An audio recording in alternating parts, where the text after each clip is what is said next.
በሚሊዮኖች የሚቆጠር ሀብት ያላት አንዲት ወጣት እጅግ ዘመናዊና የቅንጦት መኪናዋን እያሽከረከረች ከዓመታት በኋላ ወዳደገችበት የገጠር መንደር ስትመለስ በህሊናችሁ ሳሉ። ያ የሚያብረቀርቅ መኪና በገጠሩ ቀይ መንገድ ላይ ሲያልፍ የመንደሩን ነዋሪዎች ቀልብ በአንድ ጊዜ ይስባል። ሁሉም በአድናቆትና በግርምት ይመለከቷታል። ነገር ግን ይህች ወጣት የመጣችው ሀብቷን ልታሳያቸው አይደለም። የምትፈልገው ከ10 ዓመታት በፊት የነበረውን ሕይወቷን ሙሉ የቀየረውን የልጅነት ጓደኛዋን ነው።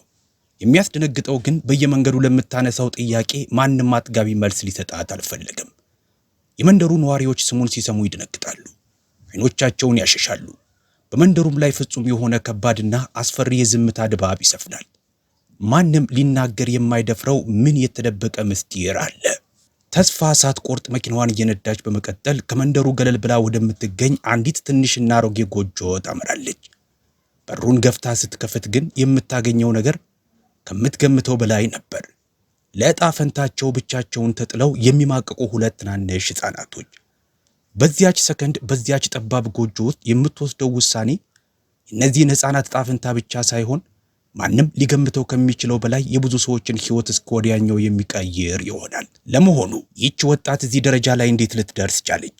ከ10 ረጅም ዓመታት በኋላ ይህን ሁሉ ንብረትና ሀብት ይዛ ወደዚህ ድሃ መንደር እንድትመለስ ያደረጋት ያ የማይበጠሰው ቃል ኪዳን ምን ነበር? አጥንት ድረስ ዘልቆ የሚሰማውና አንዳንድ የህይወት ውለታዎችና ዕዳዎች መቼም ቢሆን እንደማይጠፉ የሚያስታውስን ይህንን አስደናቂ ታሪክ ሙሉን ልናካፍላችሁ ተዘጋጅተናል። ታሪኩን ከመጀመራችን በፊት ይህን ያውቁ ኖሯል? በዚህ ቻናል ላይ ሁልጊዜ እንደዚህ ያሉ ልብ የሚነኩ አስተማሪና እውነተኛ የህይወት ታሪኮችን ይዘን እንቀርባለን። እርሶም የዚህ ድንቅ ቤተሰብ አባል ለመሆንና ቀጣዮቹ ቪዲዮዎች እንዳያመልጡ አሁኑኑ ቻናሉን ሰብስክራይብ ያድርጉ። አንድ ጥያቄ ለእናንተ።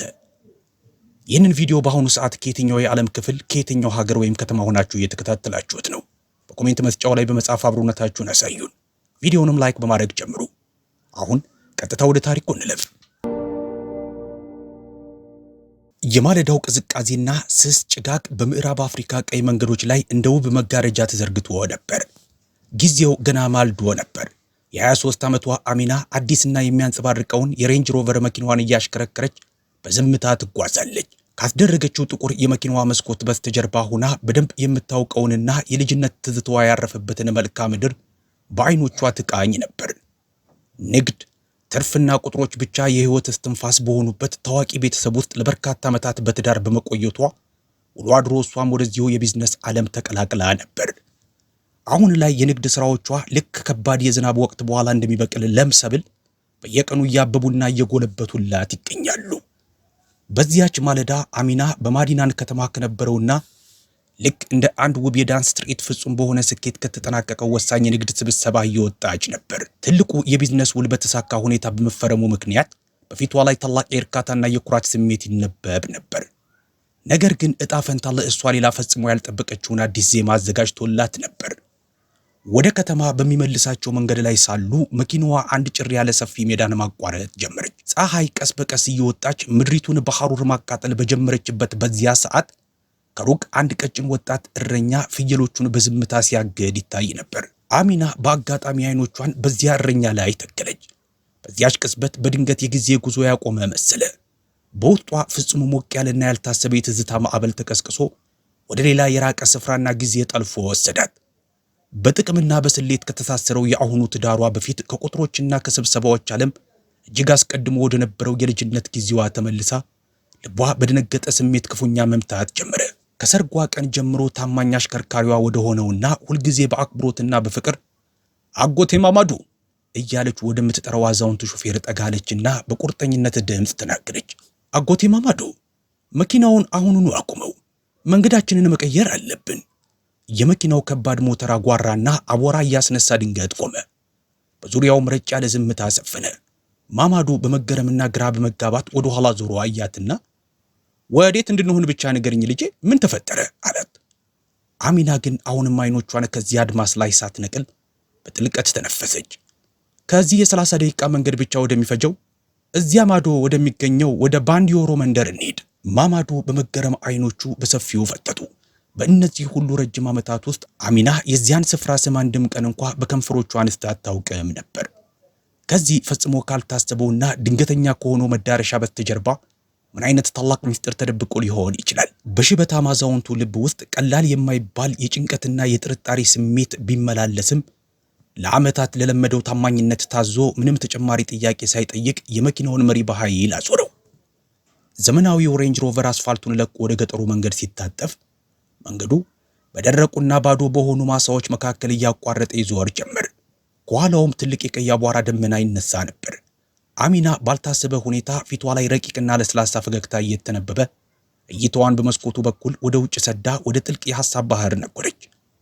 ማማዱ በጉጉትና በግርምት ተሞልቶ በኋሊት መመልከቻ መስታወት ውስጥ አጮልቆ አያት። ያ ፊቷ ላይ ያረፈው ፈገግታ ተራ ፈገግታ ሳይሆን የድሮና የራቁ ትዝታዎች ብልጭታ የሞላበት እንደነበር አስተዋለ። ከዚህ በላይ የውስጡን ጉጉት ጨቁኖ ዝም ማለት አልቻለም። አለቃዬ፣ ጉጉቴን ይቅርበኝ አለ አዛውንቱ ሹፌር ድምፁን ዝቅ አድርጎ። ግን ለመሆኑ በዚያች በተረሳችው ባንዲዮሮ መንደር ውስጥ ምን አለ? ዛሬስ ለምን እንዲህ በድንገት ወደዚያ ለመሄድ ፈለግሽ? እና ይሄ አሁን ፊትሽ ላይ የሚታየው ከዓመታት በኋላ ያየሁት ልዩ ፈገግታ ምስጢሩ ምንድን ነው? አሚና ራሷን በቀስታ አዞረች። እይታዋ በድሮ ትዝታዎች ሞቅ ባለ ብርሃን ይንቀለቀል ነበር። በአሽከርካሪውና በእሷ መካከል የአዛውንቱን ሾፌር የልብ ምት ይበልጥ ለማፍጠን የሚበቃ ጥልቀትና ረጅም ዝምታ ሰፈነ። ከዚያም ተንኮላዘል በሚመስል ግን ደግሞ ፍጹም በሆነ ለስላሳ የልጅነት ድምፅ እንዲህ ስትል መለሰች። አጎቴ ማማዶ፣ ከዚህ አሁን እየሄድንበት ካለው ቀይ መንገድ በስተጀርባ አንድ ታሪክ አለ። እጅግ በጣም ረጅምና ጥልቅ ታሪክ። አይኖቿን እንደገና ወደ አድማሱ ላይ እንደተከለች ለጥቂት ሰከንዶች ያህል ዝም አለች። የንፋሱ ድምፅ ከመኪናው መስኮት ጋር ሲጋጭ ይሰማ ነበር። እናም ምናልባት ይህንን ታሪክ ላንተ የምነግርበት ትክክለኛው ጊዜ አሁን ሳይሆን አይቀርም። አሚና ለዓመታት በውስጧ ቆልፋ ዘግታው የነበረውን የትዝታ በር ዛሬ በፈቃዷ እንደምትከፍተው ሁሉ ቀስ ብላ ጥልቅና ከባድ ትንፋሽ ወሰደች። ማማዱ እጆቹን መሪው ላይ ይበልጥ አጥብቆ እየጨበጠ ታሪኩን ለመስማት ራሱን ነቀነቀ። ልክ ከ10 ዓመታት በፊት ስትል ታሪኳን መሸመን ጀመረች። ገና የ13 ዓመት ታዳጊ ልጅ ነበርኩ። በዚያን ጊዜ ወላጆቼ በከተማው ትልቅ ኑሮ ውስጥ ይኖሩ ስለነበር እኔም የምኖረው እዚያው ነበር። ነገር ግን በየዓመቱ የበጋው የትምህርት ቤት እረፍት ሲመጣ ከከተማው ጩኸት ወጥቼ በሳቫናው አቅራቢያ በሚገኝ አንድ ትንሽ መንደር ውስጥ ከውድ ሴት አያቴ ጋር እንድሰነብት ይፈቅዱልኝ ነበር። ያንን ቦታ ከተማው ከሚሰጠኝ ቅንጦት በላይ በጥልቀት ወደው ነበር። ያ ቀዩ አቧራ፣ በጠዋት የሚነሳው የማገዶ እንጨት ጭስ ጠረን እና ከሁሉም በላይ ደግሞ ጫማው ልቆ በባዶ እግር በዚያ ሞቃት መሬት ላይ የመሮጥ ነፃነት ልዩ ነበር። በአይነ ህሊናዋ ያ የልጅነት ጊዜዋ ቁልጭ ብሎ እየታያት በድጋሚ ፈገግ አለች። እዚያ መንደር ውስጥ ብዙ ጊዜ ከአጎቴ ልጅ ከኢብራሂም ጋር አብረን እንጫወት ነበር። ሙሉ ቀናቶቻችንን ሰፋፊዎቹን የዱር ማሳዎች በማሰስ ዛፍ ላይ በመውጣትና ማታ ማታ ደግሞ በጨለማ ውስጥ የሚያበሩት ውሃኖችን በመያዝ እናሳልፍ ነበር። እና ደግሞ እዚያ ሌላ አንድ ልጅ ነበረ። ድምጿ በድንገት ተቀይሮ ወደ ሹክሹክታ ተለወጠ። ስሙ ሙሳ ይባላል። በዚያ በደረቀ ምድር ላይ ሁልጊዜ ፍየሎችን ይጠብቅ ነበር። በጣም ቀጭን፣ ልብሶቹ በአፈር የለበሱና ሁልጊዜ አቧራ የጠገበ ልጅ ቢሆንም አይኖቹ ግን የዚህን ሰፊ የሳቫና ንፋስ ምስጢር ሁሉ የሚያውቁ ይመስል በልዩ ብልጭታ የሚያበሩ ነበሩ። በየቀኑ ከሰዓት በኋላ እኔ ኢብራሂምና ሙሳ በዚያ በትልቁ የማንጎ ዛፍ ጥላ ስር እንገናኝ ነበር። በዚያ ጥላ ስር ሀብታም ወይም ድሃ የሚባል የኑሮ ልዩነት አልነበረም። የልጆች ንጹህ ሳቅ ከፌንጣዎችና ከጤንዚዛዎች የተፈጥሮ ዜማ ጋር የሚዋሃድበት ሰላማዊ ዓለም ነበር። ፍጹም ነፃ ነበር፣ ልክ ያቺ አስፈሪ ቀን እስክትመጣ ድረስ። በድንገት ታሪኩ ወደ ጨለማው ምዕራፍ ሲቃረብ የአሚና ፊት ላይ የሐዘንና የቁጭት ድባብ አጠላ። በዚያች ዕለት በረጅሙና ጥቅጥቅ ባለው ሳር ውስጥ ተደብቀን ድብብቆሽ እየተጫወትን ሳለ በድንገት የጆሮ ጌጤ ከጆሮዬ ላይ ወድቆ ጠፋ። ያ ጌጥ ለ12ኛ ዓመት የልደት በዓሌ ከአባቴ የተሰጠኝ ትንሽ የወርቅ ጌጥ ነበር። ለእኔ ግን ከወርቅነቱ በላይ ትልቅ ትርጉም ነበረው። አባቴ በከተማው ሥራ ቢጠመድም ከኔ ርቆ እንኳ ሁልጊዜ እንደሚያስበኝና እንደሚወደኝ የሚያሳየኝ ብቸኛ ማረጋገጫዬ ነበር። የጆሮ ጌጡ መጥፋቱን ባወቅኩ ቅጽበት ዓለም የተደፋችብኝ ያህል በጣም ደነገጥኩ። በከፍተኛ ፍርሃት ተውጠን በየቦታው ፈለግን። ኢብራሂም ረዣዥም ሳሮችን በሁለት እጆቹ እየገለጠ ደከመ። ሙሳ ደግሞ ተንበርክኮ ደረቁን ቀይ መሬት በጣቶቹ አፈሰሰ። ግን ምንም ሊገኝ አልቻለም። ጊዜው እየረዘመና ተስፋችን እየተሟጠጠ ሲሄድ በውስጤ ተጭኖ የነበረውና ሊፈነዳ የተዘጋጀው የሚያቃጥል የፍርሃት እንባ በጉንጮቼ ላይ መውረድ ጀመረ። አሚና ቃላቶቿን በዚያ ባለፈው የልጅነት ትዝታና በአሁኑ የስኬት ሕይወቷ መካከል እንደተንጠለጠለ ጥልቅ ኑዛዜ አድርጋ አቀረበችው። በዚያን ጊዜ ነበር ሙሳ ቀስ ብሎ ወደ እኔ የተጠጋው። በዚያ አቧራማ እጁን ቢያን ሊያብስ እየሞከረ አታልቅሽ አሚና፣ አይዞሽ፣ መፍትሄ እንፈልጋለን አለኝ። እኔ ግን ፍርሃቴ ከባድ ስለነበረ ማልቀሴን ማቆም አቃተኝ። ስለዚህ በህይወቴ ሙሉ ከህሊናዬ የማይጠፋውንና ፈጽሞ የማልረሳውን ያንን ትልቅ ነገር ተናገረ። አሚና የሙሳን የልጅነት የኩራትና የቆራጥነት ድምፅ አስመስላ ቀጠለች። አትጨነቂ አሚና፣ እኔ እኮ ብዙ ገንዘብ አለኝ። ልክ እንደጠፋብሽ አይነት አዲስ የወርቅ የጆሮ ጌጥ በከተማ አስደርገን እንተካዋለን። ማንም ሰው አባትሽም ቢሆን በፍጹም አያውቅብሽም አለኝ። ከናፍቆትና ከቁጭት ጋር የተቀላቀለ ቀለል ያለ የሐዘን ሳቅ ሳቀች። በእርግጥ እየዋሸኝ ነበር። ሙሳ እኮ በእጁ ላይ አንዲትም ሳንቲም እንኳ የሌለው ምስኪን እረኛ ልጅ ነበር። ነገር ግን በዚያች የጭንቀት ሰዓት እኔ ያንን ውሸቱን ሙሉ በሙሉ አምኜው ነበር። ምክንያቱም በዚያ ታናሽ ድምፁ ውስጥ ይደመጥ የነበረው የገንዘብ ወይም የጌጥ ቃል ኪዳን ሳይሆን ምንም አይነት ከባድ ነገር ቢመጣ የራሱን ሕይወት አሳልፎ ሰጥቶ እንኳ ከጎኔ እንደሚቆም የሚገልጽ ታላቅና ንጹሕ የልጅነት ቃል ኪዳን ነበርና። ማማዱ በኋሊት መመልከቻው መስተዋቱ በኩል አይኖቿ ውስጥ ፍንጭ ያየውን የስሜት መጋለብ አስተዋለ። ከዚህ ቀደም አይቶት የማያውቀውን አይነት ብርሃን። በዚያች ቀን አሚና ታሪኳን ቀጠለች። ሙሳ መቼም የማልረሳውን ነገር አደረገ። አትጨነቂ፣ እዚህ ጠብቅኝና ፍየሎቼን ይልኝ አለኝ። ከዚያም ሮጦ ሄደ። ከጥቂት ደቂቃዎች በኋላ ልጁ ትንፋሹ ቁርጥ እያለ አቧራ ከሰውነቱ ጋር ተጣብቆ ተመለሰ። በእጁ ላይ የተጨማደዱ የገንዘብ ኖቶች ነበሩ። በችኮላ ድምፅ እንኪ ይህንን ገንዘብ ውሰጂ አለኝ። ከኢብራሂም ጋር ወደ መንደሩ አንጥረኛ ሂዱና አዲስ የጆሮ ጌጥ አሰሪ፣ ማንም አያውቅም። ማልቀስ በጀመረ ድምፅ በሾክሾክታ አባቱ ደብቆት የነበረውን ገንዘብ ወስዶ ነበር አለች። ማማዱ ፊቱን ቢያጨማድድም ምንም ሳይናገር ዝም አለ። በዚያ ቅጽበት አሚና ንግግሯን ቀጠለች። ንጹሕ የሆነ የልጅነት ደስታ ተሰማኝ። ሳላስበው አቀፍኩት። አንተ እውነተኛ ጓደኛዬ ነህ ብዬ በሾክሾክታ ነገርኩት። ከዚያም እኔና ኢብራሂም ወደ ጎረቤት መንደር ተጣደፍን። ከናፍቆት ጋር የተቀላቀለች አነስተኛ ሳቅ ፈገግ አደረገች። አንጥረኛው ልክ እንደ መጀመሪያው አይነት የጆሮ ጌጥ ሰራልን። ሳደርገው ዓለም እንደገና የቀለለች መሰለኝ። ምንም የጠፋ ነገር እንደሌለው ሁሉ ያለምንም ፍርሃት ወደ አያቴ ቤት ተመለስኩ። ነገር ግን የደስታ መንገድ ሁልጊዜም ጠመዝማዛ አለው። በዚያኑ ምሽት ሙሳ ወደ ቤት ሲመለስ አባቱ ገንዘብ የደበቀበት ቦታ ባዶ መሆኑን ደርሶበት ነበር። 2000 ፍራንክ ትልቅ ሀብት ባይሆንም ቁጣን ለመቀስቀስ ግን በቂ ነበር። አባቱ ለረጅም ጊዜ ገረፈው። ሙሳ አልጮኸም። ዱላውን በትዕግስት ተቀበለ። ገንዘቡ የት እንዳለ ሲጠይቁትም ዝምታን መረጠ። እኔና ኢብራሂም ከአጥሩ በስተጀርባ ተደብቀን ነበር። ሁሉንም ነገር አየን። ልሮጥ፣ ልጮህ፣ እውነቱን ልናገር ፈልጌ ነበር፣ ግን መነቃነቅ አልቻልኩም። ሙሳ ግን በዱላ እየተገረፈ እንኳ ስሜን አንድ ጊዜም አላነሳም። በዚያ ግርፋት ውስጥም እንኳ የእኔን ምስጢር እየጠበቀ ነበር።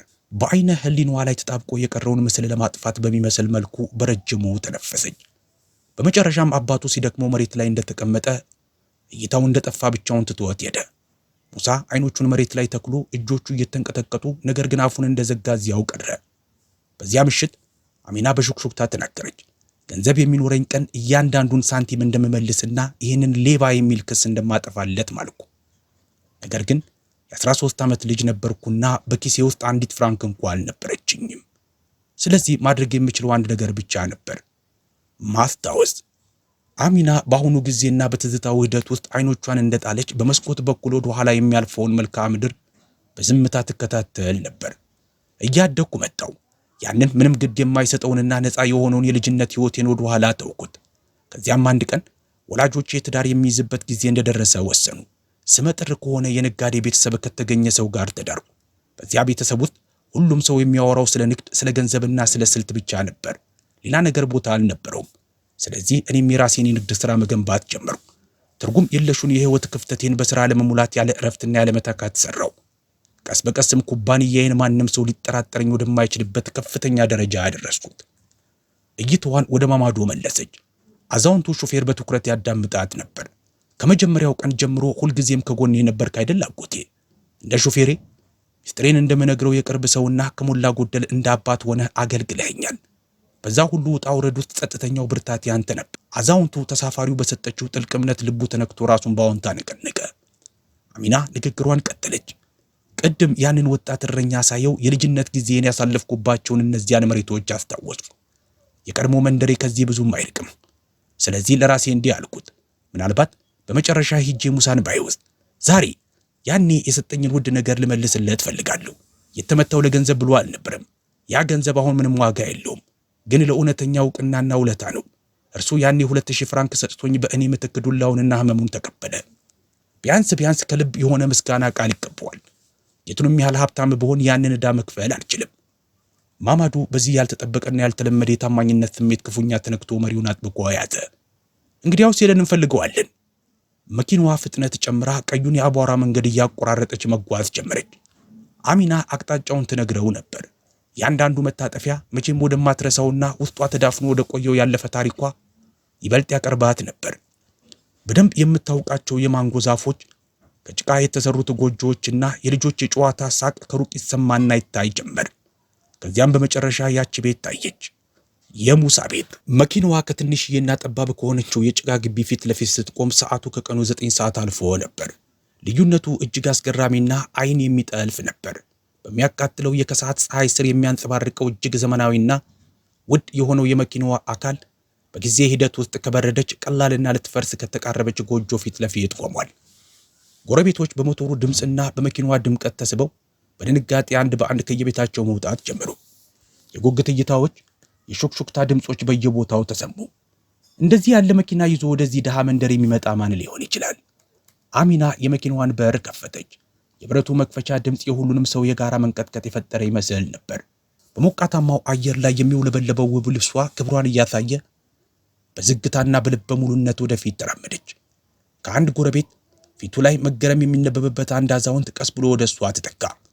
አሚና ትህትናና ጥልቅ ስሜት በተቀላቀለበት ፈገግታ ይቅርታ፣ ይቺ የሙሳ ቤት ናት ስትል በለስላሳ ድምፅ ጠየቀች። አዛውንቱ ከዚች እጅግ ውብና ግርማ ሞገስ ካላት ሴት ላይ አይኖቹን መንቀላቅቶት ለጥቂት ጊዜ ደርቆ ቀረ። ከዚያም ቀስ ብሎና በአግራሞት ራሱን ነቀነቀ። አሚና በሩን አንኳኳች። የመዝጊያው ጩኸት አስተጋባ እና በሩ ሲከፈት ሁለት ትናንሽ ፊቶች ብቅ አሉ። የ8 ዓመት ገደማ የሚሆን ትንሽ ልጅና ከእሱ በመጠኑ የምታንስ ትንሽ ልጅ በሰፊው በተከፈቱና በመገረም በሚያንጸባርቁ አይኖቻቸው በከሰዓት ብርሃን ስር ቆመው ያዩዋት ነበር።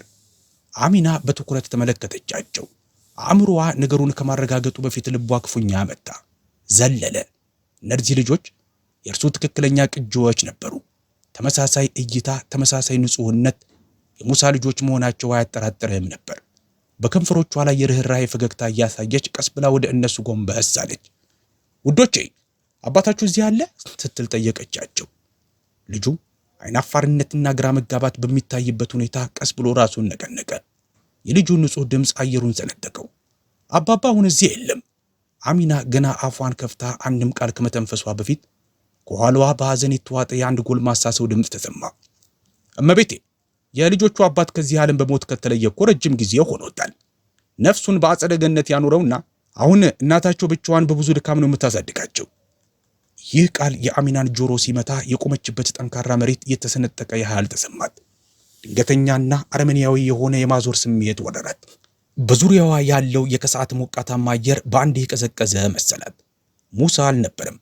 ያ ሁሉ ዓመት በውስጧ ስታብሰለስለው የኖረችው የደረሰችበትን የስኬት ከፍታ አሳይታ ውለታውን ልትመልስለት የመጣችውና ዳግም ልታየው የጓጓችለት ያ እውነተኛ የልጅነት ጓደኛዋ አሁን በዚች ምድር ላይ አልነበረም። ያ ሁሉ ያቀደችው የምስጋና ቃል፣ ያ ሁሉ የካሳ ሐሳብ በአንዲት ቅጽበት ከንቱ ሆኖ ቀረ። በዙሪያቸው የነበሩት የመንደሩ ነዋሪዎች ጥልቅ ርኅራኄ በተሞላበትና የሐዘን ስሜት በሚንጸባረቅበት እይታ ተያዩ። አንዳንዶቹ በእርሻ ላይ በከባድ ሥራ ተጠምዳ የነበረችውን የልጆቹን እናት በአስቸኳይ ሊጠሩ በፍጥነት ወጡ። ከጥቂት ደቂቃዎች በኋላ አንዲት ወጣት ሴት ትንፋሿ እየተቆራረጠ በሩጫ መጣች። የለበሰችው ባህላዊ ቀሚስ በአቧራ ተሸፍኗል። እጆቿ አሁንም ከእርሻው ጥቁር አፈር ጋር እንደተዋወቁ ነበሩ። ፊቷ ላይ የድካምና የኑሮ ውጣ ውረድ አሻራዎች ቢታዩም አይኖቿ ውስጥ ግን የጠንካራ እናትነት መንፈስ ይነበብ ነበር። በግቢዋ ውስጥ የቆመችውን ይህችን እጅግ ዘመናዊ መኪናና በውድ ልብስ ያሸበረቀችውን እንግዳ ስታይ አይኖቿ በፍርሃትና በመገረም ፈጠጡ።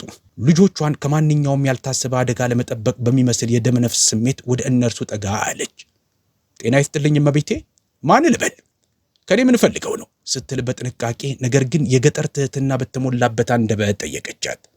አሚና ጉሮሮዋን የዘጋትንና ሊፈነዳ የተቃረበውን ከባድ የስሜት ማዕበል ለመቆጣጠር እየታገለች ረዥም ትንፋሽ ወሰደች። እንባዋ በአይኖቿ ግርጌ ግድብ እንደሞላ ውሃ አቆረ። አንቺ አታውቂኝም ስትል በሹክሹክታ ተናገረች። ነገር ግን ባለቤትሽ እኔን በጣም በቅርብ ያውቀኝ ነበር። ወጣቷ እናት ግራ በመጋባት ፊቷን አጨባደደች። ይቺ የከተማ ቆንጆ ከባለቤቷ ጋር ምን የሚያገናኛት ታሪክ ሊኖር እንደሚችል ማሰብ አልቻለችም። ከረጅም ጊዜ በፊት አሚና በተረጋጋና ጽኑ በሆነ ድምፅ ቀጠለች። ገና ትንሽ ልጅ እያለሁ በየክረምቱ የእረፍት ጊዜን ለማሳለፍ ወደ አያቴ መንደር እመጣ ነበር። ያኔ ባለቤትሽ ሙሳ ከእኛ ጋር አብሮ ይጫወት ነበር። ለጥቂት ሰከንዶች ዝም አለች። ድምጿ መንቀጥቀጥ ጀምሮ ነበር። ጓደኛዬ ነበር፣ እውነተኛና ታማኝ ጓደኛ። አንድ ቀን በልጅነት ጨዋታ መሃል በጣም የምወደው የወርቅ የጆሮ ጌጥ ጠፋብኝ። ያኔ ባለቤትሽ እሱን በሌላ እንድተካ ገንዘብ ሰጠኝ፣ 2000 ፍራንክ። ለሱ ያ ገንዘብ ትልቅ ሀብት ነበር። ሆኖም የኔን ስም አንድም እንኳን ሳያነሳ በእኔ ምክንያት የአባቱን የጭካኔ ዱላና ግርፋት በዝምታ ተቀበለ። ያንን ሚስጥር ይዞ አደገ እንጂ ማንንም አሳልፎ አልሰጠም። እነዚህ ቃላት በጠባቡ ግቢ ውስጥ ሲያስተጋቡ ልክ ወደ ጥልቅ የውሃ ጉድጓድ ውስጥ እንደተወረወሩ ድንጋዮች ከባድ ክብደት ነበራቸው። ወጣቷ መበለት በአድናቆትና በድንጋጤ እንደተገረመች አፏን ከፍታ በቆመችበት ደርቃ ቀረች። በዓይኖቿ ውስጥ ድንገተኛ መገረም፣ ለባሏ የነበራት ጥልቅ አክብሮትና ይህ ሁሉ ነገር እውነት መሆኑን ማመን የሚያዳግት ስሜት ተነበበባቸው። የባሏን የልጅነት ጀግንነትና ደግነት ከዚች የማታውቃት ሀብታም ሴት አንደበት መስማቷ ልቧን ነክቶት ነበር። የመጣሁት አሚና እንባዋን እየዋጠች ቀጠለች። ያንን ገንዘብ ለመመለስ ነው። ስለ መጠኑ ወይም ስለ ብሩ ጉዳይ አይደለም። ነገር ግን ስለ ክብሩ፣ ስለ ታማኝነቱና ከልብ የሆነ ምስጋናዬን ለእሱ ለማቅረብ ነበር።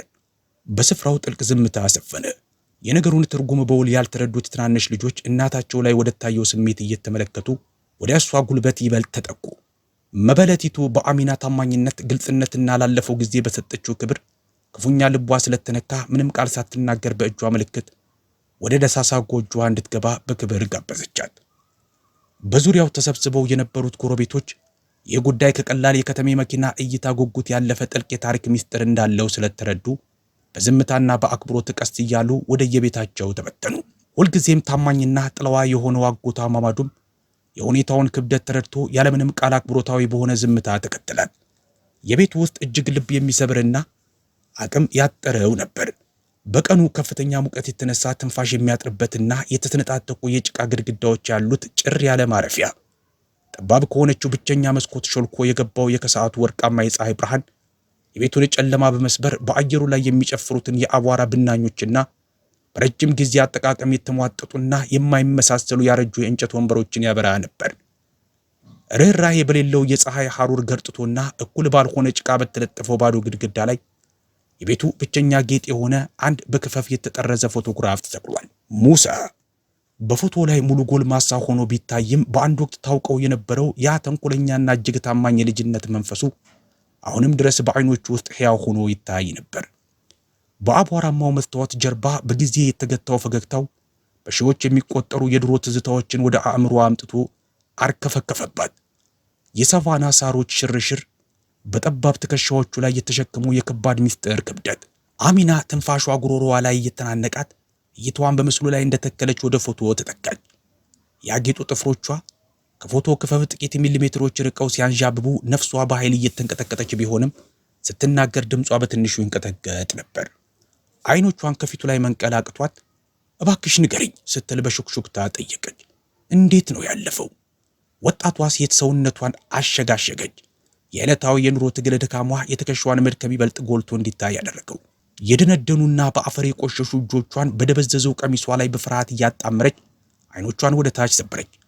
በከተማው ዳርቻ በሚገኝ አንድ ፋብሪካ ውስጥ ይሰራ ነበር ስትል ለስላሳ ነገር ግን ጽኑ በሆነና ክብሩን በጠበቀ ድምፅ ማስረዳት ጀመረች። እጅግ አድካሚ ስራ ነበር። ከባድ ማሽኖችና ረጅም የሥራ ሰዓታት ነበሩት። አንድ ቀን ተደራራቢ የሥራ ሰዓቱን ጨርሶ ሊወጣ ሲል ትኩረቱ ተዘናጋ። ለአንዲት ሰከንድ ብቻ ማሽኑ ጎትቶ አስገባው። እጆቿ እስኪነጡ ድረስ አጥብቃ እየጨበጠች ምራቋን በኃይል ዋጠች። በጣም ፈጣን እንደነበር ነገሩኝ። ስቃይ ለማየት እንኳን ጊዜ አላገኘም። እመቤቴ፣ ለእኔ ብቸኛው መጽናኛ ይኸው ብቻ ነው። ይህንን ተከትሎ እንደ አቧራ በክፍሉ ውስጥ የተበተነ ከባድና ትንፋሽ የሚያሳጥር ዝምታ ሰፈነ። ዝምታውን የሰበረው ብቸኛ ድምፅ መጠለያ እንደሚፈልጉ ጥላዎች በእናታቸው ቀሚስ ስር የተደበቁት የሁለቱ ልጆች ቀስተኛ የትንፋሽ ምት ብቻ ነበር። መበለቲቱ ንግግሯን ቀጠለች። ለስላሳ ድምጿ በትንሹ በመራራነት ተተክቶ ኩባንያው ጥቂት ገንዘብ ሰጠን፣ ካሳ አሉት። ለእነርሱ የአንድ ሰው ሕይወት ዋጋ ያቺ ብቻ ነበረች። ነገር ግን የሚበሉ ልጆችና የሚከፈል ዕዳ ሲኖር እንዲህ ያለው ገንዘብ ቶሎ ያልቃል። ስለዚህ ያቺ ሳንቲም ስታልቅ ወደ እርሻው ወረድኩ። ለልጆቼ ፊት አንዲት ትንሽ ጎድጓዳ ሳህን ሩዝ ለማቅረብ ስል ብቻ ዓይን በሚያሳውር የፀሐይ ሐሩር ስር በየቀኑ መሬቱን እቆፍራለሁ። አሚና በጉሮሮዋ ላይ ሊያንቃት የደረሰ ከባድ እብጠት እንደተፈጠረ ተሰማት። ምናልባትም ዘመድ አዝማድ ደርሶላቸዋል የሚል ክስ ተስፋን በማዘል ወላጆቹስ ስትል በዝግተኛና ባዶ በሆነ ድምፅ ጠየቀች። መበለቲቱ የመንደሩ አረመኔያዊ እውነታ ወደሚጠበቅበት ክፍት በር እይታዋን እየላከች እነርሱም አልፈዋል ስትል መለሰች። ከጥቂት ዓመታት በፊት ህመም ወሰዳቸው። አሁን ያለነው እኛ ሶስታችን ብቻ ነን። የአሚና እይታ ከፎቶግራፉ ላይ ተነስቶ ክፍሉን በዝግታ መቃኘት ጀመረ። በጭቃ ግድግዳው ላይ የካርታ መስመር በሚመስሉ ጥልቅ ስንጥቆች ከተቀዳደዱ ጨርቆችና እንጨቶች የተሰሩ በተበታተኑ ጥቂት የልጆች መጫወቻዎች እና በሕይወታቸው እያንዳንዱ ዝርዝር ውስጥ በታተመ አምልጦ ማምለጥ በማይችለው ጥልቅ ድካም ላይ ዓይኖቿን አሳረፈች። በእነዚህ አራት ግድግዳዎች ውስጥ በየቀኑ የሚካሄደውን ጸጥተኛና አሳማሚ ትግል በአንዲት ቅጽበት ብልጭታ በግልጽ ተረዳችው።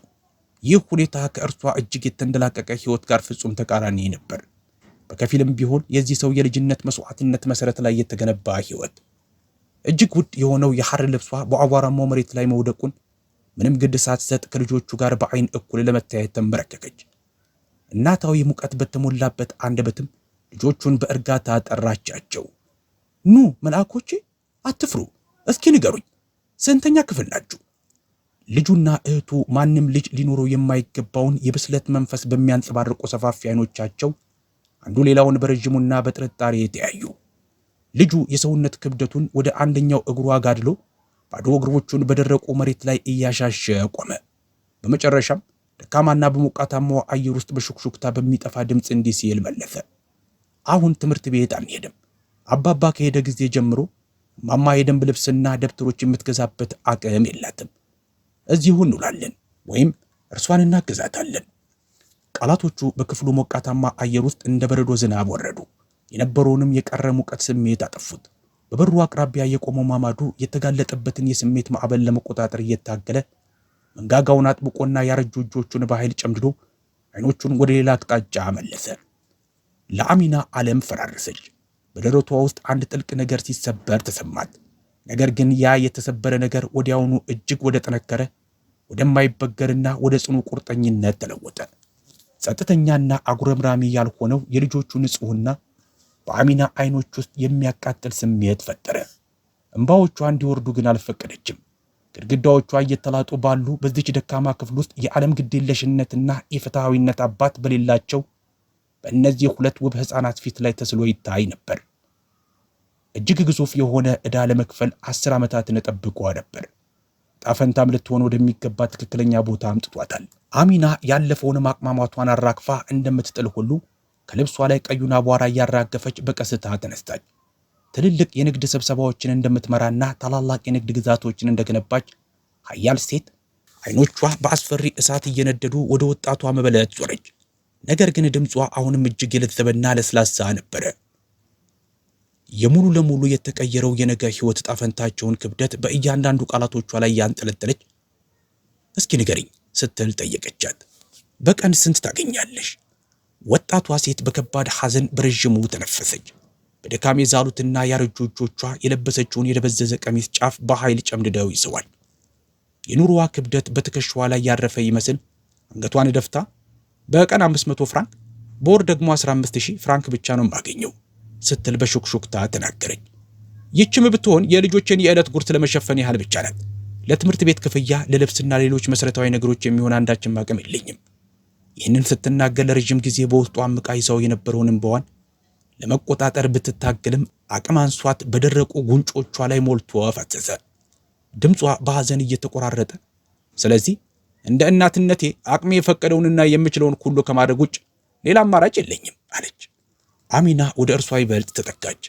እጅግ ለስላሳና እንክብካቤ የተሞላበት እጇን በወጣቷ መበለት ሻካራ ትከሻ ላይ አሳረፈች።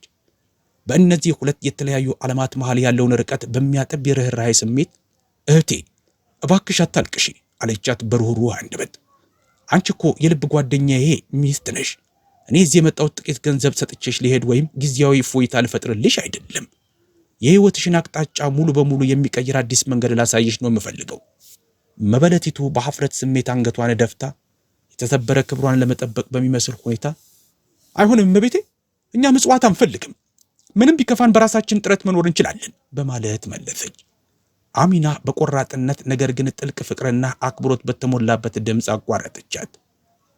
ይህ ምጽዋት አይደለም። የክፍሉን የተጨነቀ አየር ለማርገብ ረጅም ትንፋሽ ከወሰደች በኋላ ባለቤትሽ እኔ በልጅነቴ ክፉኛ ተጨንቄና ረዳት አጥቼ በነበረበት ጊዜ የራሱን ደህንነት አደጋ ላይ ጥሎ የደረሰብኝ የህይወት ዘመን ባለውለታዬ ነው። ዛሬ ደግሞ የኔ ተራ ነው።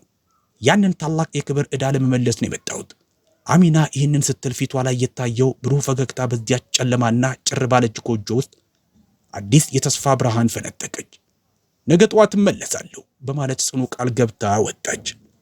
በማግስቱ ያቺ ግርማ ሞገስ ያላት የሚያንጸባርቅ ሬንጅ ሮቨር መኪና የመንደሩን ቀይ አቧራ እያስነሳች ተመልሳ መጣች። አሚና ከመኪናዋ ስትወርድ ትናንት ከነበረው የዋህነት በተጨማሪ ዛሬ በዓይኖቿ ውስጥ ምንም ነገር ሊያቆመው የማይችል ጥልቅ የቆራጥነት መንፈስ ይነበብ ነበር። የመጀመሪያ ስራዋ ያደረገችው ሁለቱን ሕፃናት ደረጃውን ወደ ጠበቀና የተሟላ አገልግሎት ወዳለው ምርጥ ትምህርት ቤት መውሰድ ነበር። አዳዲስና የሚያማምሩ የደንብ ልብሶች፣ ደብተሮች፣ የተሟሉ የትምህርት ቁሳቁሶችና የዓመቱ የምዝገባ ክፍያ፣ ሁሉም ነገር በአንዲት ቅጽበት ተጠናቀቀ። ወደ ትምህርት ቤቱ ርዕሰ መምህር ዘወር ብላ በስልጣንና በእርግጠኝነት ስሜት እነዚህ ልጆች ከዛሬ ጀምሮ እዚህ ነው የሚማሩት። ለትምህርታቸው የሚያስፈልገውን ማንኛውንም ወጪ የቱንም ያህል ቢሆን እኔ ራሴ እሸፍናለሁ። ምንም የሚያስጨንቅ ነገር የለም ስትል በልበ ሙሉነት ተናገረች። ሕፃናቱ አዲሱን የትምህርት ቤት ልብሳቸውን ለብሰው ሲያዩ በደስታ ፈነደቁ። ከዚያም አሚና አሁንም ይህ ሁሉ ነገር ህልም እየመሰላት በድንጋጤ ወደ ደረቀችው እናት ዞረች። አሁን ደግሞ አንቺ ህይወትሽን የምትቀይርበትንና ራስሽን የምትችይበትን ሌላ ክህሎት ትማሪያለሽ። ለዚህ ደግሞ ትልቅ የትምህርት ማስረጃ ወይም ዲግሪ አያስፈልግሽም። ነገ ልክ በዚህ ሰዓት እዚህ ቦታ እንገናኝ አለቻት። ወጣቷ እናት በመገረምና ባልታሰበ የተስፋ ስሜት ተውጣ ምንም ቃል መተንፈስ አልቻለችም። በማግስቱ ጠዋት 4 ሰዓት ሲል መበለቲቱ አሚና ወዳለችበት ቦታ በሰዓቱ ደረሰች። ቦታው እጅግ ሰፊ፣ ብርሃን የሞላውና ንጹህ የሆነ የልብስ ስፌት ማሰልጠኛ ተቋም ነበር። የልብስ ስፌት ማሽኖቹ በሰልጣኞች ፈጣን እጆች ስር ሆነው ልብን የሚማርክ የፈጠራ ዜማ ያወጡ ነበር። አሚና በተረጋጋ ፈገግታ እየጠበቀቻት ነበር። ነይ ግቢ እህቴ አለቻት በለስላሳ ድምፅ። እዚህ ቦታ ላይ እንዴት ውብ ነገሮችን መፍጠር እንደምትችይ ትማሪያለሽ። ስፌቱን በሚገባ አውቀሽ ስትጨርሽ የራስሽን የንግድ ሥራና የስፌት ቤት እንድትከፍቺ እረዳሻለሁ። ከዚያ በኋላ የማንንም ሰው እርዳታ መጠየቅ አይኖርብሽም። የራስሽ አለቃ ትሆኛለሽ። ቀናቶችና ሳምንታት በሥራ ተጠምደው ነጎዱ። የስፌት መርፊዎቹ ፈጣን ድምፅና የአዳዲስ ጨርቆች ማራኪ ጠረን የወጣቷን መበለት ሕይወት አደሰችው። ትምህርቷን በከፍተኛ ትጋት፣ ቁርጠኝነትና ፍላጎት ተከታተለች። እጅግ ፈጣን አእምሮ ስለነበራትም በአጭር ጊዜ ውስጥ ተካነች። ብዙም ሳይቆይ ጣቶቿ የሰዎችን ዓይን የሚማርኩ ውብና ማራኪ የሆኑ ቀሚሶችን ዲዛይን ማድረግ ጀመሩ። አሚና ጊዜው መድረሱንና ወጣቷ ሴት በራሷ መቆም እንደምትችል ስታረጋግጥ ቃል የገባችውን ሙሉ በሙሉ ፈጸመች። ከራሷ ሀብት ላይ ትልቅ ወጪ በማድረግ ለወጣቷ መበለት እጅግ ዘመናዊ የሆነና አዲስ የስፌት ቤት ከፈተችላት። ቦታው በቂ የፀሐይ ብርሃን የሚያገኝ ገና ከካርቶን በወጡ አዳዲስ የልብስ ስፌት ማሽኖች የተሞላና ዓይን በሚያማልሉ ህብረ ቀለማት ባሸበረቁ ውብ የሐርና የጥጥ ጨርቆች የተንቆጠቆጠ ነበር። ያቺ በአቧራ ተሸፍና በሐዘን ተሰብራ የነበረች ጎስቋላ እናት አሁን በራሷ የምትተማመን፣ ልጆቿን በክብር የምታሳድግና የራሷ የንግድ ተቋም ባለቤት ወደ ሆነች ጠንካራ የፈጠራ ሰውነት ተቀየረች። ብዙም ሳይቆይ በስፌቶቹ ጥራትና በፈጠራ ውበታቸው የተማረኩ የትልልቅ ቤቶች ባለጸጋ ደንበኞች ወደዚያ መትመም ጀመሩ። አውደ ጥናቱ በለጸገ፣ ጥሩ ገቢም መግባት ጀመረ። ወጣቷ መበለትም በመጨረሻ የኑሮ ሸክም ቀሎላት እፎይ አለች። አንድ ምሽት በዚያ ታላቅ ልግስና ልቧ የተነካው መበለቷ አሚናን ለብቻዋ ጠራቻት። እባክሽን የዋሻችሁልኝን ገንዘብ ልመልስላችሁ ስትል ተማጽነቻት። ይህ እኔ ላደርገው የምችለው ትንሹ ነገር ነው። አሚና ግን ከንፈሯ ላይ የማይናወጥ ፈገግታ እያሳየች ራሷን በአሉታ ነቀነቀች። አይሆንም፣ ይህ ያንቺ ዕዳ አይደለም። ባለቤትሽ በልጅነቱ የሰጠኝ እውነተኛ ዕዳ ነው። ዛሬ ደግሞ ያንን ዕዳ እየመለስኩ ያለሁት እኔ ነኝ። ይህንን ገንዘብ አስቀምጪው። ይህ የልጆችሽ ወደፊት ዕጣ ፈንታ ነው። ከዚያ ቀን ጀምሮ በሁለቱ ቤተሰቦች መካከል ልዩ የሆነ ጥልቅ ትስስር ተፈጠረ። አሚና ሁልጊዜ አሸንጓሊቶችን፣ ልብሶችን ወይም አበረታቻ ቃላትን ይዛ በተደጋጋሚ ትመላለስ ነበር። የልጆቹን እያንዳንዱን የትምህርት ውጤት ወይም ሪፖርት ካርድ ትከታተላለች። ስኬታቸውን አብራ ታከብራለች። እንዲሁም ምንም ነገር እንዳይጎድለባቸው ታረጋግጣለች። ባለቤቷ ይህንን ታሪክ በሰማ ጊዜ በመጀመሪያ ዝምታን መረጠ። ከዚያም የኩራት ፈገግታ ፊቱን አበራው። የልጅነት ቃል ኪዳንሽን በሚገባ አክብረሻል አላት። የሰዎችን ሕይወት ቀይረሻል። ከጊዜ በኋላ ይህ ጉብኝት እንደ አንድ የማይቀር የተቀደሰ ልማድ ሆነ። አንዳንዴ አሚና ከባለቤቷና ከራሷ ልጆች ጋር አብራ ትመጣለች። በሕፃናቱ ጮክ ያለ ሳቅና በወጣቷ ሰፊ ፈገግታ እየተቀበሉ ያንን አቧራማ ግቢ ያቋርጣሉ። በሁለቱ ቤተሰቦች መካከል ከደም የበለጠ የጠነከረ ትስስር ተሸመነ። የተጠበቀ ቃል ኪዳን፣ መቼም የማይረሳ ንጹህ ልብ ትስስር። በመንደሩ ውስጥ ወሬው ልክ እንደ ጤንዚዛዎች ጩኸት በየጥጉ በፍጥነት ተሰራጨ። መጀመሪያ ላይ በነገሩ ግራ ተጋብተው የነበሩት ጎረቤቶች አሁን በዚህ አስደናቂ ወዳጅነት አብረው ደስ ይላቸዋል። በየቦታው ሰዎች ስለ አሚና በአድናቆት ያወራሉ። የአንድን ምስኪን ልጅ ዕዳ ወደ ጋራ ብሩህ ዕጣ ፈንታ እንዴት መለወጥ እንደምትችል ያወቀችው የዚህ ሴት ስም በየመንገዱ ልክ እንደ በረከት ይነሳ ነበር። በዚያ ቀይ አፈር ውስጥ የተዘራ የታማኝነት፣ የድብቅ ጀግንነትና የተስፋ ታሪክ። አንድ ቀን ጠዋት ፀሐይ በባንዲዮሮ ላይ በቀስታ ስትወጣ አሚና እንደገና ተመለሰች። በዚህ ጊዜ ግን የተለየ ነገር ይዛ መጣች። ከእንጨት የተቀረጸ ውብ የፎቶ ፍሬም፣ በውስጡ አሮጌ ምስል ይታያል። እርሷ፣ ሙሳና ኢብራሂም ሕፃናት ሆነው በማንጎ ዛፍ ስር ተቀምጠዋል። የጊዜ ማህደር ያቆመው የልጅነት ቁራጭ ትዝታ። አይኖቿ በብርሃን እየደመቁ ፎቶውን ለመበለቷ አቀበለቻት። ልጆችሽ አባታቸው ማን እንደነበረ እንዲያውቁ፣ የጦርነት ሳይሆን የልብ ጀግና እንደነበር እንዲገነዘቡ ብዬ ነው። መበለቷ በሚንቀጠቀጡ እጆቿ የፎቶ ፍሬሙን ተቀበለች። እንቧ በጉንጮቿ ላይ ያለ ገደብ ይፈስ ነበር። አመሰግናለሁ አለች በሹክሹክታ። ትዝታውን ሕያው አድርገሽ ስላቆየሽልን አመሰግናለሁ። ልጆቹ በጉጉት ተጠቁ። ትንሹ ልጅ በጣቱ ጫፍ ፍሬሙን እየነካ ይህ አባባ ነው ሲል ጠየቀ። አሚና ወደ እሱ ቁመት ዝቅ ብላ ተንበርክካ አዎ ስትል መለሰችለት። ይህ አባትህ ነው። ደግሞም እኔ በሕይወቴ ካወቅኳቸው ሰዎች ሁሉ ታላቅ ጀግና ነበር። ልጁ ፈገግ አለ። ልክ እንደ ሙሳ አይነት ፈገግታ፣ ጊዜን የተሻገረ ፈገግታ ነበር። በዚያ ምሽት ፀሐይዋ ከተራራዋ ጀርባ ስትጠልቅ አሚና ከመበለቷ ጋር በግቢው ውስጥ ተቀመጠች። ልጆቹ ሲጫወቱ ይመለከቱ ነበር። የልጆቹ ሳቅ የነገን ብሩህ ተስፋ የሚያበስር ይመስል ነበር። ታውቂያለሽ አለች መበለቷ ለስለስ ባለ ድምፅ፣ ሙሳ ስለ ልጅነቱ ብዙ ጊዜ ያጫወተኝ ነበር። ነገር ግን ይህንን ታሪክ ፈጽሞ ነግሮኝ አያውቅም። አሚና ፈገግ አለች። ይህ የእርሷ ሚስጥር ነበር። አሁን ግን መቼም የማያልቅ የሁላችንም ታሪክ ሆኗል። ሳምንታት ወደ ወራት ተቀየሩ። የስፌት አውደ ጥናቱ በደንብ አደገ። ልጆቹ በትምህርታቸው ከፍተኛ ውጤት አመጡ። ልጁ መሐንዲስ የመሆን ህልም ነበረው። ትንሿ ልጅ ደግሞ ሐኪም መሆን ትፈልግ ነበር። ከዕለታት አንድ ቀን በትምህርት ቤታቸው የሽልማት ስነ ስርዓት ላይ ልጁ ወደ መድረኩ ወጣ። በሂሳብ ትምህርት አንደኛ ወጥቶ ነበር። የምስክር ወረቀቱን በተቀበለ ጊዜ ፊቱን ወደ ታዳሚው አዙሮ ጥርት ባለ ድምፅ እንዲህ አለ። ይህንን ሽልማቴን ከሰማይ ሆኖ ለሚጠብቀኝ አባቴና ህልም እንዲኖረን እድል ለሰጠችን አክስቴ አሚና አበረክታለሁ። በታዳሚው መሃል ሆና የአሚና እንባ ፈሰሰ። የደስታ የኩራትና የነፍስ ረፍት እንባ ነበር። በአጠገቧ የተቀመጠው ባለቤቷ እጇን ያዘ። ዕዳ ከመክፈል በላይ ትልቅ ነገር ነው ያደረግሽው ሲል አንሾካሾከ። አዲስ ቤተሰብ ፈጥረሻል። አሚና የምስክር ወረቀቱን ደረቱ ላይ አቅፎ ከመድረክ ወደሚወርደው ልጅ አይኗን እንደተከለች ራሷን ነቀነቀች። አይደለም ስትል በቀስታ መለሰች። እኔ የጓደኛዬን ትዝታ ከበርኩ እንጂ ሌላውን በሙሉ የገነቡት እነሱ ራሳቸው ናቸው። ዛሬ በባንዲዮሮ መንደር ስታልፉ በፀሐይ ብርሃን የሚያንጸባርቅ አንድ የስፌት አውደ ጥናት ታያላችሁ።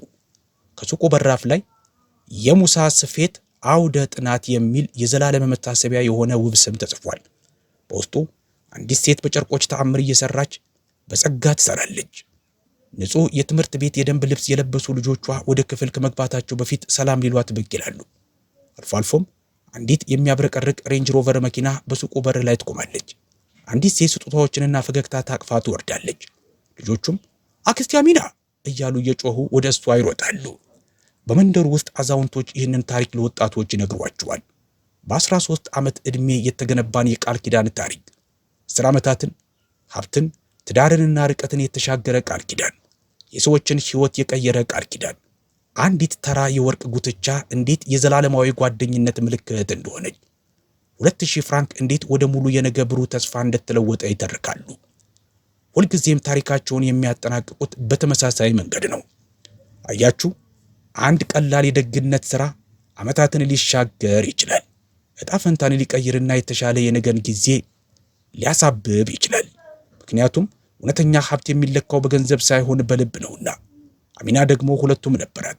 አንዳንዴ ቃል ኪዳኖች መቼም እንደማይሞቱ፣ እውነተኛ ጓደኛ ለዘላለም በልብ ውስጥ ታትሞ እንደሚኖር እና አንዳንዴ አመሰግናለሁ ለማለት ከሁሉ የተሻለው መንገድ የሰውን ሕይወት መቀየር መሆኑን የሚያስታውሰን ታሪክ ነው። ምናልባት ይህንን ታሪክ ስትሰሙ ልክ እንደ እኔ ያቺ ትንሽ ብልጭታ በውስጣችሁ ተሰማችሁ ይሆናል። አንድ ቀላል የጓደኝነት ተግባር ትልቅ ትውፊት ሊሆን እንደሚችል፣ ታማኝነት ጊዜን እንደሚያሸንፍ እና ፍቅር በማንኛውም መልኩ ሁልጊዜ የራሱን መንገድ እንደሚያገኝ የሚያስታውሳችሁን ብልጭታ። ይህንን ቪዲዮ እስከ መጨረሻው የተከታተላችሁ ጨርሰናል በማለት በኮሜንት ላይ አሳውቁኝ። በሌላ ድንቅ ቪዲዮ እስከምንገናኝ መልካም ጊዜ